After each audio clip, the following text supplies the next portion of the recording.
All right, welcome everyone. Okay, so for those of you who have not yet heard this discussion, we are going to try and pack as much in as we can tonight. It's the final part of our series on change, how to change, and tonight we're going to really look at how to make sort of change stick, right? So, um, let me ask you a question.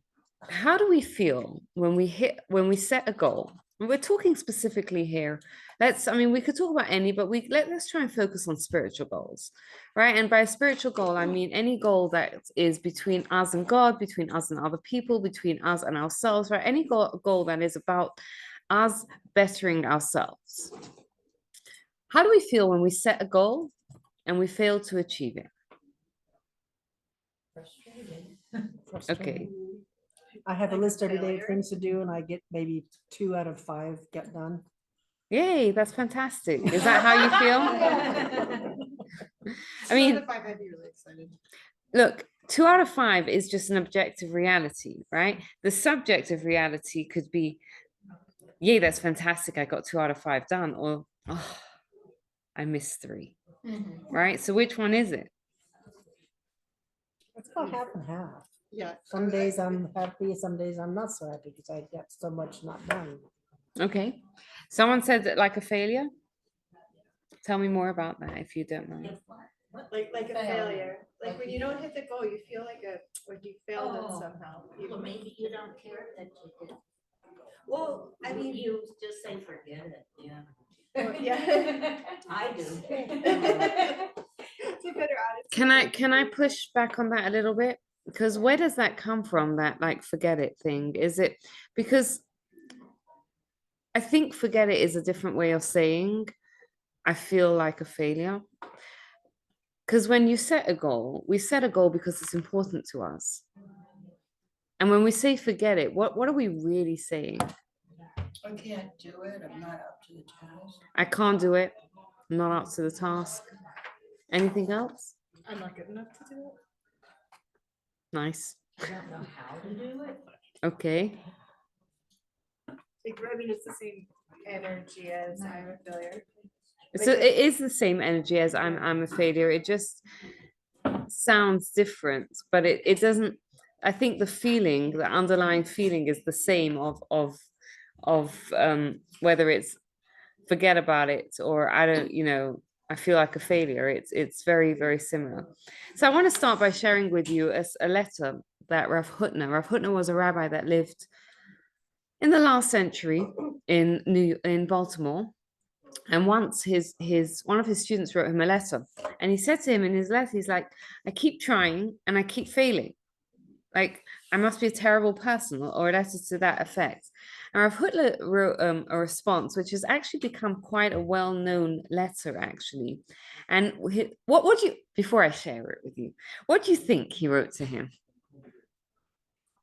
Yes, Marla, what do you think he I don't wrote know to what him? he wrote, but some people say, don't keep doing the same thing and expecting a different result. So you have to do something different. If you keep trying, are you trying the same thing?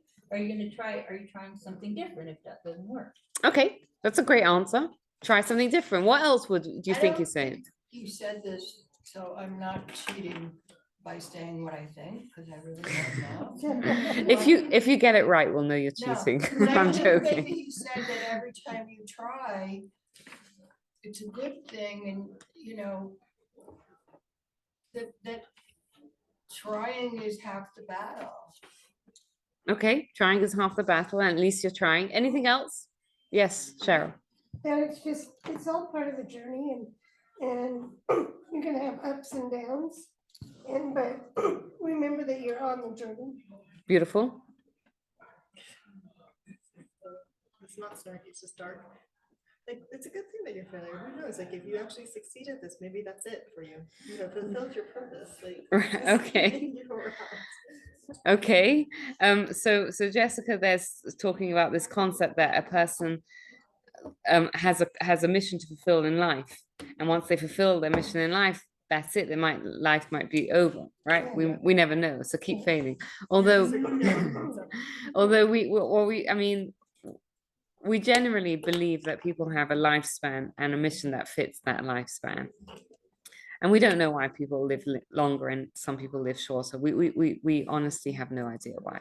So what did Rav Hutner say to him? And I loved all the answers that you gave. They were all so great. Rav Hutner wrote back to him and he says, your letter made me happy. Why? Because the fact that you're failing shows me that you're trying something important. He says, we don't see it enough today. You pick up a book off the shelf, and let's say you go into the bookstore, the Jewish Experience bookstore, and you pick up a biography off the shelf. And he said, actually, I don't know if it was Rav Hutner or someone else who said that there's a big problem with a lot of biographies that are written about rabbis nowadays. Why? What happens is you open up the book about the rabbi, and it'll tell you all the wonderful things that the rabbi did. But you know what's missing?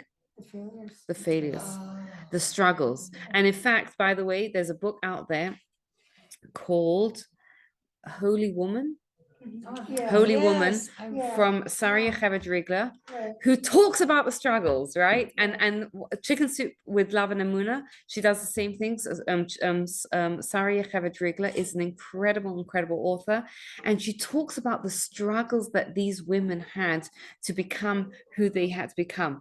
Holy Woman is a woman who went through incredible challenges in life and really shone through them.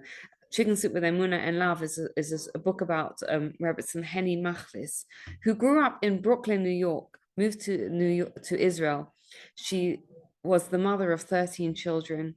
They had 200 guests for every meal on Shabbat. And one of the things that I loved about that book is it talks about her serenity that she achieved, that she was able to just accept, like, because they did not work for an organization, and when they had 200 guests for Shabbat, for Friday night Shabbat lunch, they were funding it themselves, and they were not a wealthy people. And every week it would be like, do we have enough money to buy the chickens? And she would be like completely serene. And it talks about her struggles as well, because you don't go from where we are to there, and we all have struggles in life, and through overcoming those struggles is how we become who we have to become, right? There's a phrase in the Talmud that talks about Sheva Yipol Sadik Bekom. 7 times. What's the difference? Before I translate it, what's the difference between a righteous person and a not righteous person? What do you think is the difference between a righteous person and someone who's not righteous? I would say a righteous person is someone who's trying to follow Hashem and trying to follow the rules. And even though he or she may fail, where the unrighteous person just doesn't care. Okay, just doesn't care. Do you know the answer? Yes. Okay, so hold on it. Is it the same answer as in the Tanya? Well, I don't know I'm not sure what you're referring to. Well, a righteous person doesn't have the evil inclination. Well, they do. No. They can control deal it. with it. They control it. They can- If they They can deal with it. Remind me after we've discussed this to mention something about what you said. Okay. Anyone else? I think some of you know the answer. Jessica, tell us. The righteous person gets back up. The righteous person tries and fails. The non-righteous person tries and fails. The difference is the righteous person falls 7 times and he gets up the 8th time. The person who's not righteous falls 7 times and doesn't get up. And this is what Rav Hutner said, is that you're failed, great. That shows you're trying, that shows you're alive, that shows you're in the battle. Now get up and try again. And it's incredible. It's an incredible mind switch. If we can switch our mind and we can kind of like, yeah, I failed. You know what? I did 2 things and I failed with 3 things. Great. That means tomorrow I get up and I have those 3 things to work on. It's interesting what you said about a righteous person not having a Yetzer Hara. So we actually told something. The Talmud tells us a fascinating story, and it's on topic for this. I'll share it with you as well, because at the end of time, what's going to happen is God, once Mashiach comes and the world to come is ushered in, we're going to have a very limited sense of free will. And so the Talmud talks about this time, and it says that what God is going to do is he's going to take the Yetzer Hara and he's going to slaughter it. And what's going to happen is the righteous people will watch God slaughtering it, and the evil people will watch God slaughtering it, and they will both have a reaction to it. They will the righteous person will look at it and cry and say, how did I overcome such a mountain? And the evil person will look at it and say, how was I not able to withstand a hair? Withstand what? A hair. What Hair. does that mean? What does Like, that mean? you know, when you tear a hair off, right? Like it's as strong as a strand of hair, right? How It's very easily breakable and so thin, Look. it's so little. you So break it funny. off like that, right? Now, Doesn't because grow this back. is a wig, it's expensive. Ah! So don't ever don't try this at home, right? It doesn't grow back. And I did two. See how much I love you, ladies. Right. Now you saw how easy it was to Yeah. break that, and the Yetzer Hara will look at it and will say, The evil person in this it. the evil person will look at it at the Yetzer Hara and say the Yetzer Hara was like a hair strand, right? So thin, so weak. How was I not able to overcome it? Now, which one is it? Is it the hair strand, the strand of hair, or is it this giant mountain that the righteous person will overcome and say, "Oh my goodness, how did I overcome this giant mountain?" Which one is it? Can't be both. The first one. Why is it both, Cheryl? Well, because for the righteous person, it took a lot of strength and energy to overcome it, so it seems big. Whereas the unrighteous person, then they gave up anyway. So it looks like it's very small. It looks like it's very small, and it's interesting.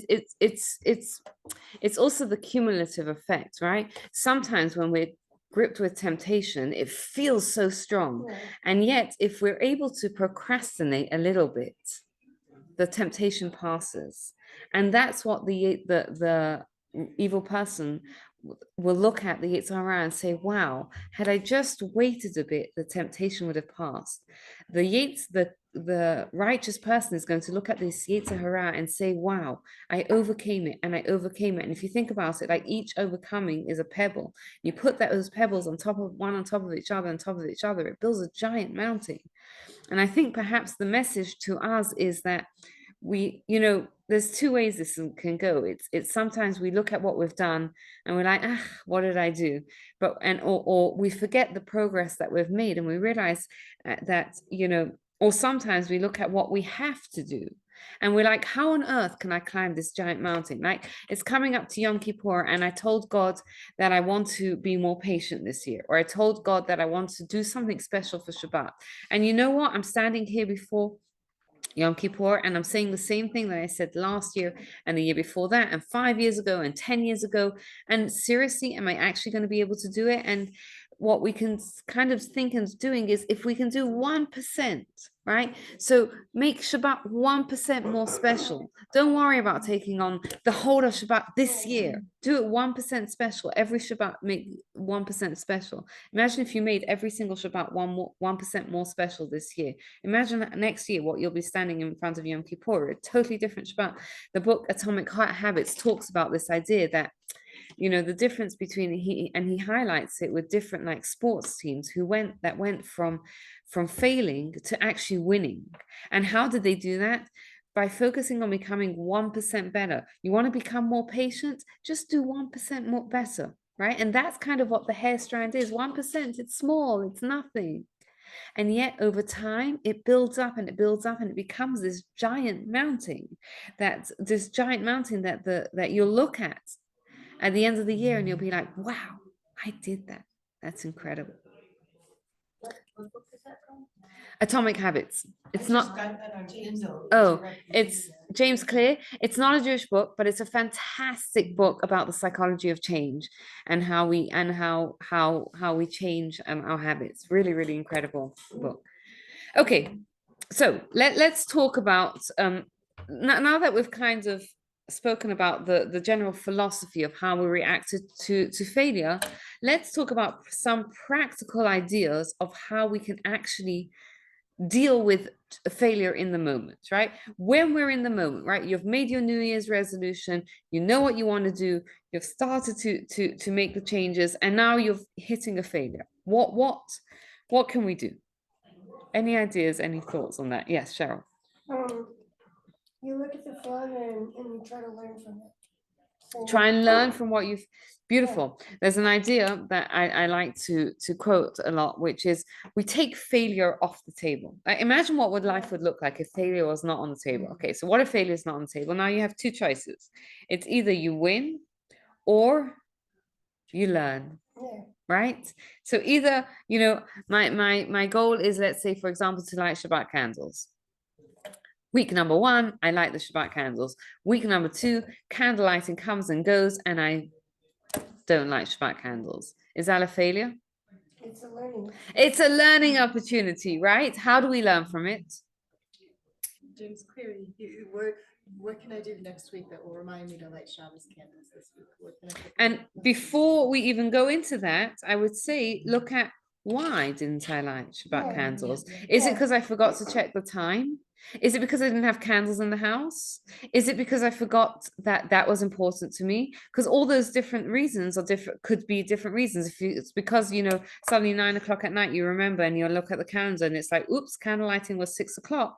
Then you know Friday morning or Thursday evening, I have to check the calendar. I have to get a magnet, put it on my fridge. So I'll know. Is it because you knew it was 6 o'clock and you came 6 o'clock and suddenly you realize, oh, I don't have any candles in the house. In which case, on Thursday or Saturday night, put some candles, but go out and buy some candles, right?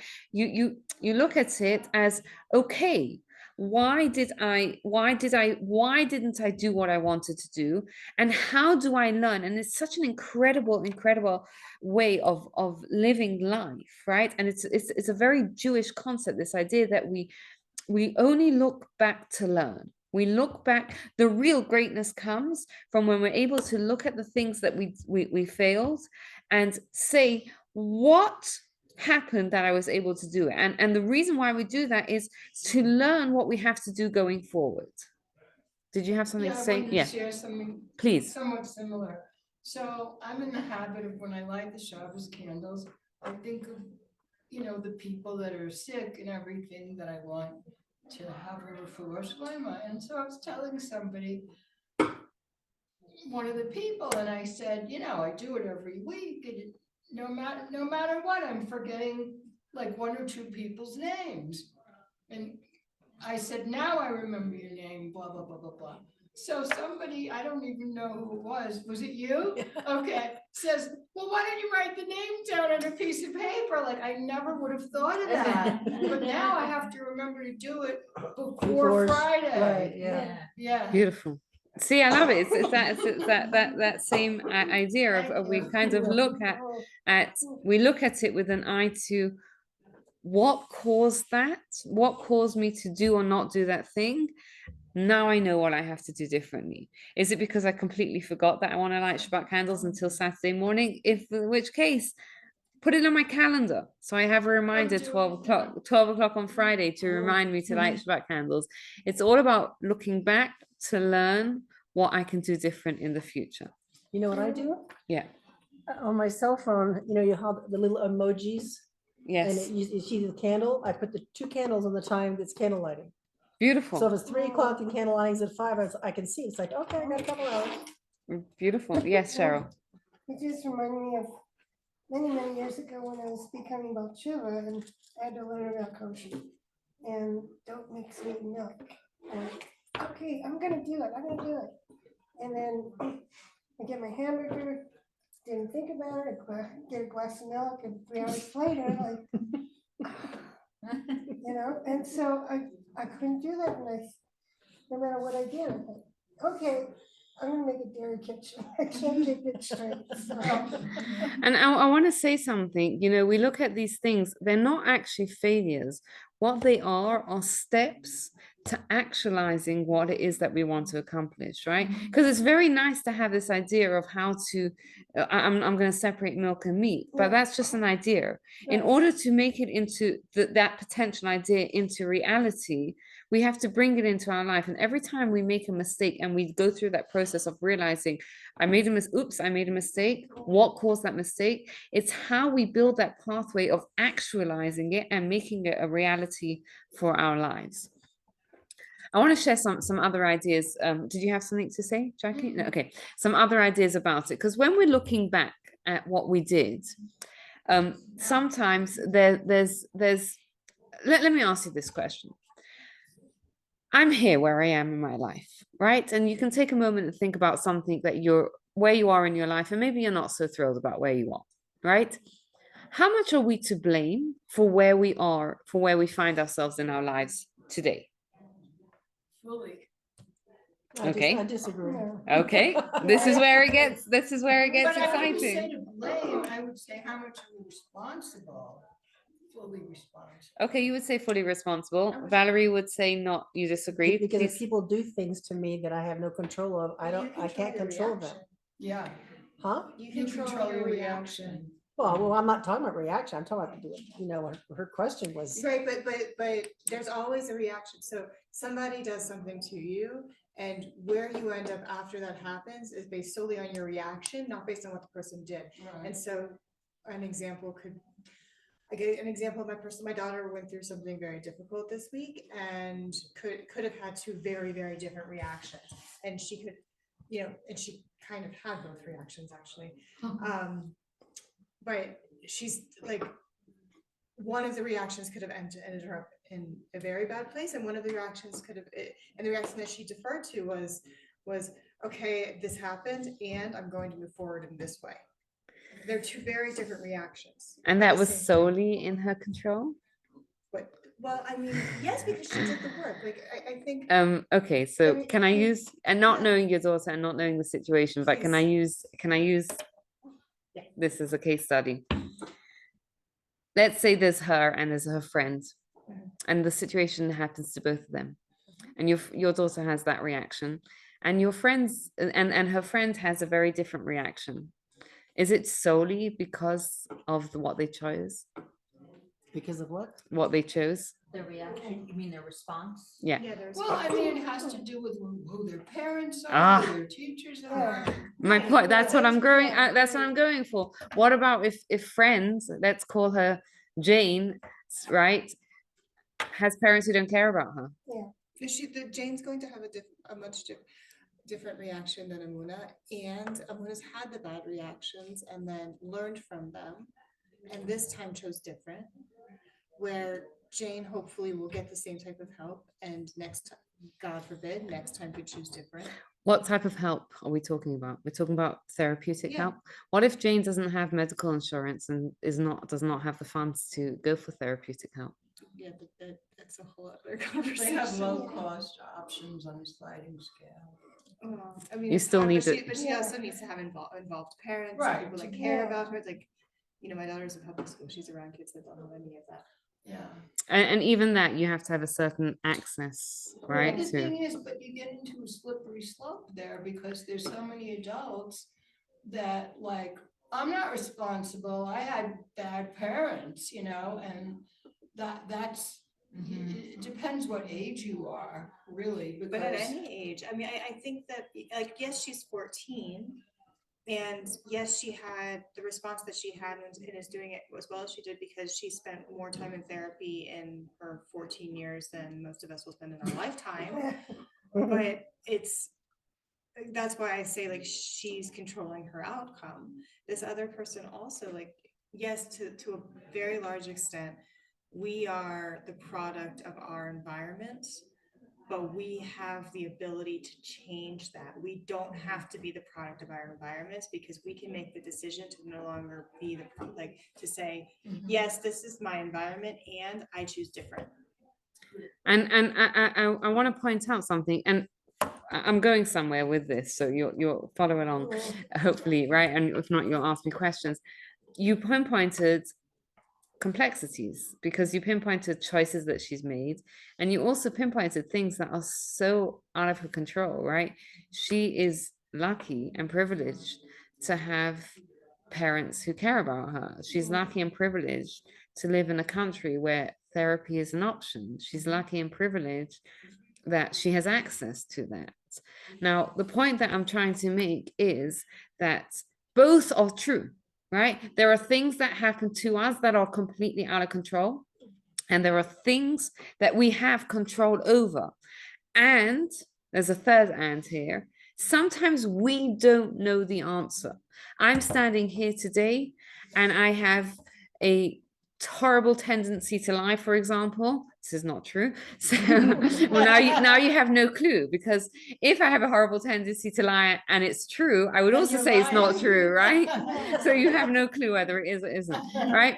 It could be because the you know, I grew up in a family where there was no, you know, there was no value put on honesty, and that's how I grew up, and that's why I'm predisposed. And I went to a school where I was never taught about honesty, and that's why I did it. And it could be I grew up in a family where honesty was emphasized, but for whatever reason I had a genetic disposition to do it. And it could be that I grew up in a family in where it was honesty was emphasized, and I made wrong decisions, and I told one lie, and then it became easier to tell another lie, and then I fell into it, right? And those different aspects could they could be true. It could be that it's my fault, and it could be it's not my fault.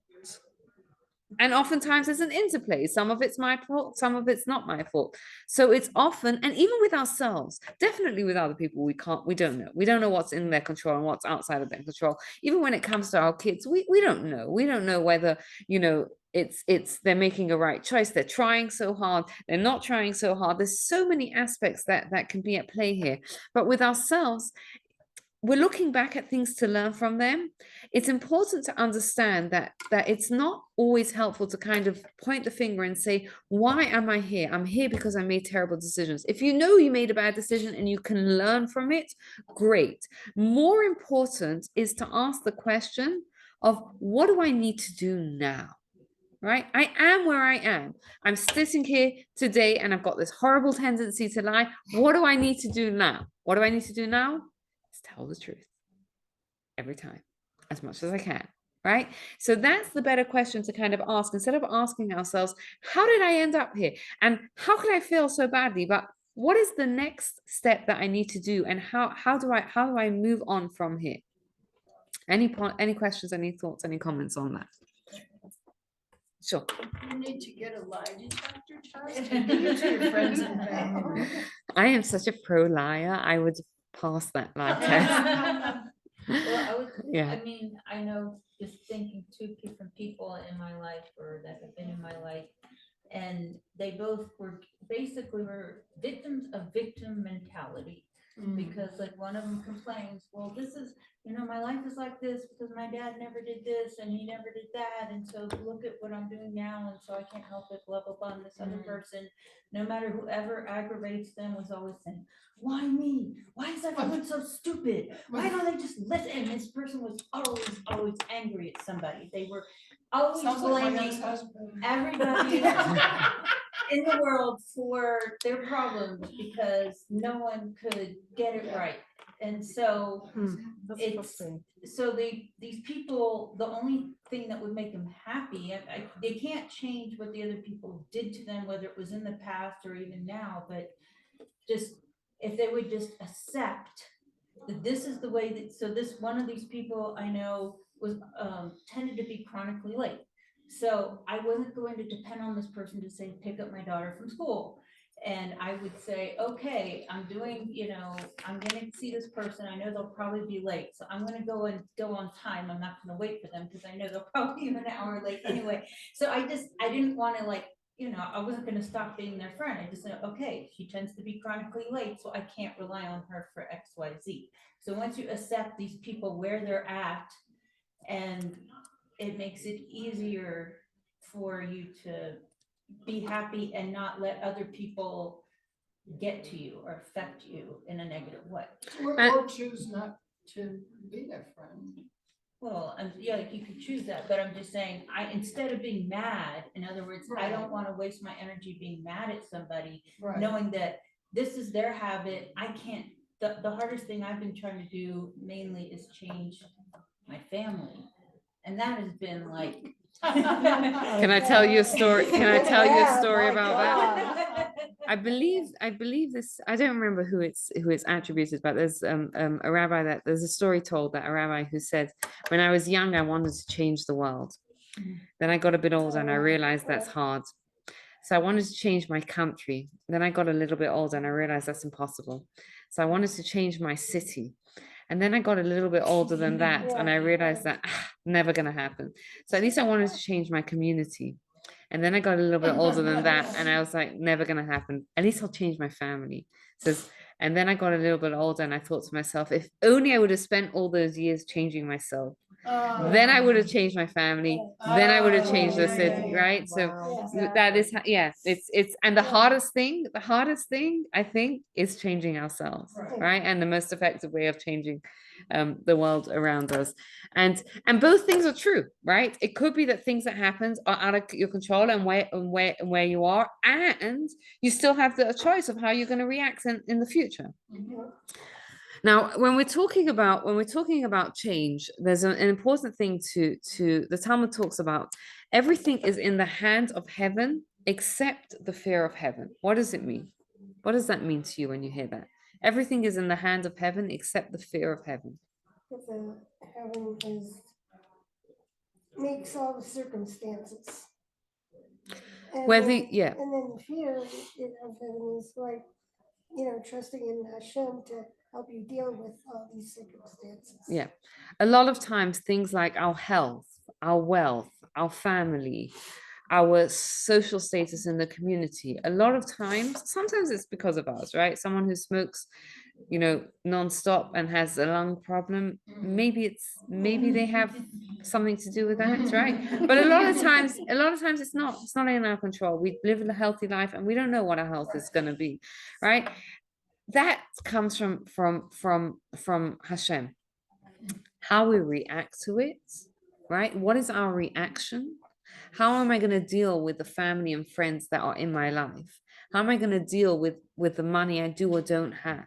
How am I going to deal with the character traits that I give me? That is totally within our control. And what's important to know is that there's a big difference between physical success and spiritual success. What's the difference? In physical success, you can put all the effort in and you can still fail, right? Let's just say, for example, you have a job interview and you prepare and you do your research and you practice, and you could still drive to the thing and get stuck in traffic and miss your interview. Completely out of your control. Right, you left in time. There was a crazy accident on the way, which you never could have foreseen, and you get there late. Or somebody could have crashed into you. Or someone crashed into you. Yeah. Or you get to the interview and you just don't hit it off with the guy. Right, you forget everything that you had to say. Right, these things happen. These things happen. In spiritual, the success is in our hands, which means that. How do we measure spiritual success? Oh, this is a good question. Let me throw it out to you. How do you measure spiritual success? How do you do what now? Measure spiritual success. By the effort you put in. You have spiritual goals also. I mean, if you're doing SMART goals with spirituality, then you have ways to measure spiritual success. So you can say, or with self-change, let's say the self-actualization. This year, I'm going to work on not losing my temper with my kids. Okay, great. So SMART goals. How am I going to do that? And then you break it down, and then you can say, did I have success? Well, I made sure that I was well fed before I had to interact with my kids. I made sure I got to bed early so that I made sure I was rested. Like all of the things that go into it. And then how many times did I actually blow up? I want to limit it to this many times because I've been blowing up twice a month and I only want to blow up once a month. Yeah. And can I just say that I love that what you pinpointed was that you're measuring success by, did I do what I can to mitigate those circumstances? Did I leave? What did you say? Did I go to sleep on time? Did I make sure I was fed? Right? Because effort in spirituality is success. We're told, the Talmud again tells us that in a different place, tells us that God doesn't count pages, God counts hours. What does it mean? It means when someone sits down and studies, God doesn't count how many pages you go through. He counts how many hours you do, because he doesn't count the results, the things. He counts how much effort you put in. Generally, when we talk about mitzvah, there's two kind of things that come out of a mitzvah. there's what we call a benefit, and then there's also a reward. What do I mean for it? Let's just take the mitzvah of kosher, right? Now, there's a benefit that comes from eating kosher, which is it's a diet for our soul, right? And it keeps our soul pure and well fed and well nourished. It also, there's another benefit of it gives us self-control. When you decide, I'm going to eat this because it's kosher, or I'm not going to eat this because it's not kosher, that's a measure of self-control. There's also a reward that a person gets. Now, the benefit is the same regardless of how hard it is for you to keep kosher. You get those benefits. You get the benefit of self-control. You get the benefit of nourishing your soul, and whatever other benefits come from the mitzvah. The reward is dependent. If it's easy for you to keep kosher, let's say you were born into a family that kept kosher, you live in New York City, where there's a plethora, right? How hard is it to keep kosher in New York City when you've grown up keeping kosher your whole life? Not hard at all. Israel. Plenty of money. And you have plenty of money, right? Or Israel. You know, we spent the summer, we spent a week and a half in the summer in New York, and I went to visit my son who was in the mountains. And the mountains, right, which is the summertime retreat place for the summertime community, has more kosher options than Denver, right? Like it blew my mind away, right? Like it's incredible. They have this incredibly large supermarket with everything in it, including a pizza place, including a deli, including a coffee shop. And there's another one the same around the corner, right? It's absolutely incredible. Sushi, whatever you want, right?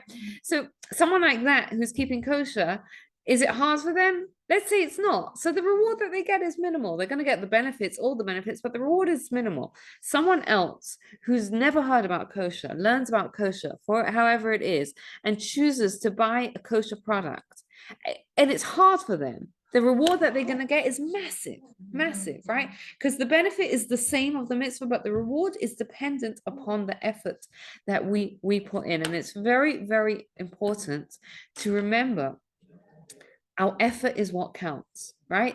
I tried, that is success. And I want to share one final thought before we kind of wrap this up. And that is, what's the problem with procrastinating? Sometimes when we think, I'll try, I didn't manage to light Shabbat candles this week, I'll try next week. Or it comes to Thursday and you're like, I should go out to the store and buy candles. You're like, I'm tired, I'll do it next week.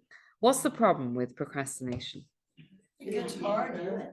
It gets harder and It becomes a habit. And I think you said something. You might never do it. You might never do it. In fact, the Pirkei Avot, it's in my book as well. It says, don't say when I have time, I'll study, because maybe you'll never have time, right? There's a few problems with procrastination. One is that sometimes we procrastinate and we never get around to it, right?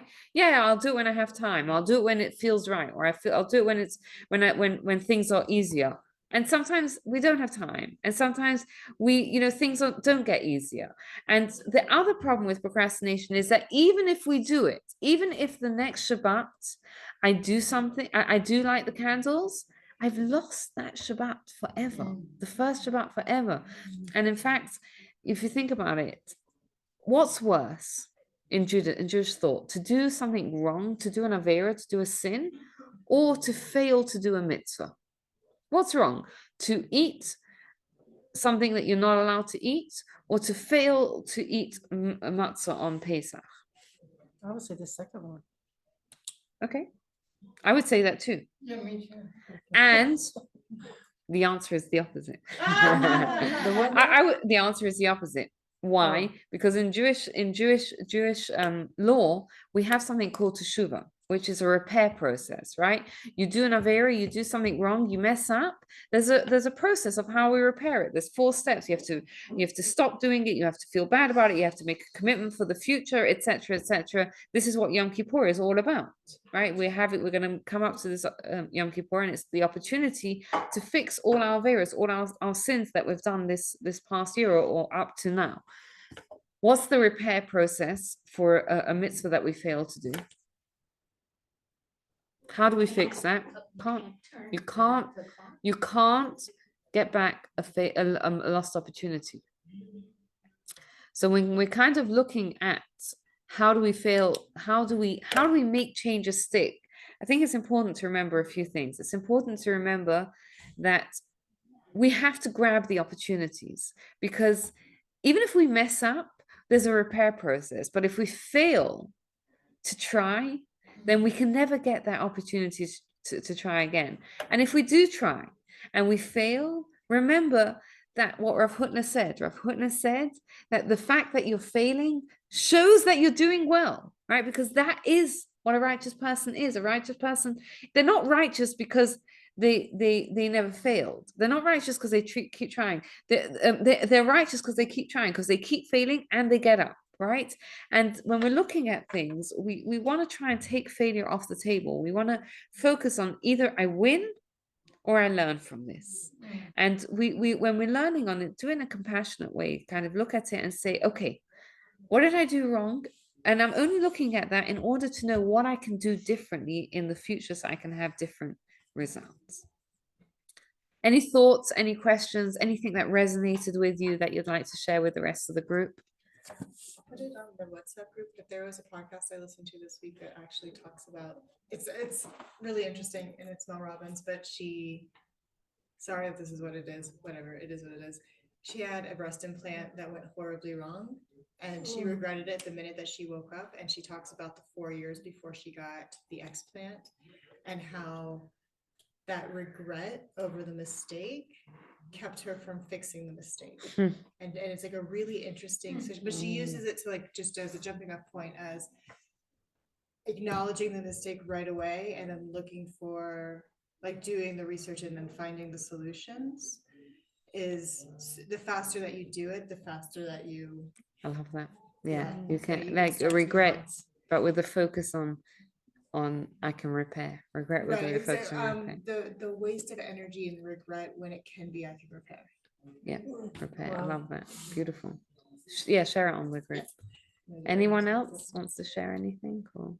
Well, I would just say, like, if you can include Hashem in this picture, whatever failure you have, whether it's something that someone else did to you or you just failed, it's keeping the communication open with Hashem, like, okay, if this is what you want me to do, or this is what is supposed to happen, it helps you to move forward to maybe do something else. It's like, okay, maybe, so the question is, sometimes you're trying to do something over and over, or you're trying for a certain goal, but maybe if you're not succeeding at some point, how do you realize maybe Hashem doesn't want you to pursue that goal? Maybe you need to be looking at something else, like a different direction than what you were trying.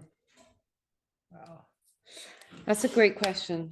And I would say that's probably something that's worthwhile discussing with a mentor, because sometimes we can get tricked into not realizing our progress. Yeah. And sometimes we can fail to see the good in the things that we're doing. So I would imagine that that's something best to discuss with a mentor that knows you well, or even a friend. That's a good question.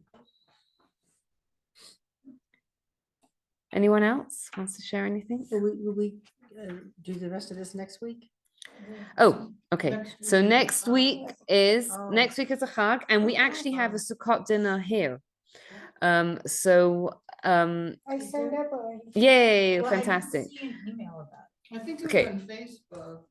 It was on Facebook. I will send out an email this So Wednesday not night this evening, sundown to tomorrow. Thursday night sundown is a no drive day. Wednesday night, It's a Thursday Saturday. night, Wednesday night. Friday, is Wednesday Saturday night till It's a Saturday Saturday. night. It's a Wednesday 3-day night. Chag again. Yes. Yeah.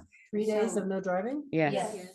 Oh my gosh. And it's gonna be like that for Pesach too, because when it So happens when for will Rosh the Hashanah, Sukkot it's dinner just be? Yeah. like. Is that real? Yeah. Because that's the way that it falls out that way, if you think about it. Wednesday night. If Rosh Hashanah is a Wednesday 3-day night. Chag, Yeah. Sukkot is Yes. always a 3-day Chag. Starting Yeah. Wednesday And the way night. that So Sukkot Thursday, falls out, Friday, it's I don't know. Saturday. I haven't seen Yeah. it. Thursday, I Friday, will Saturday. send it. I will put it on the group. Okay, I'm gonna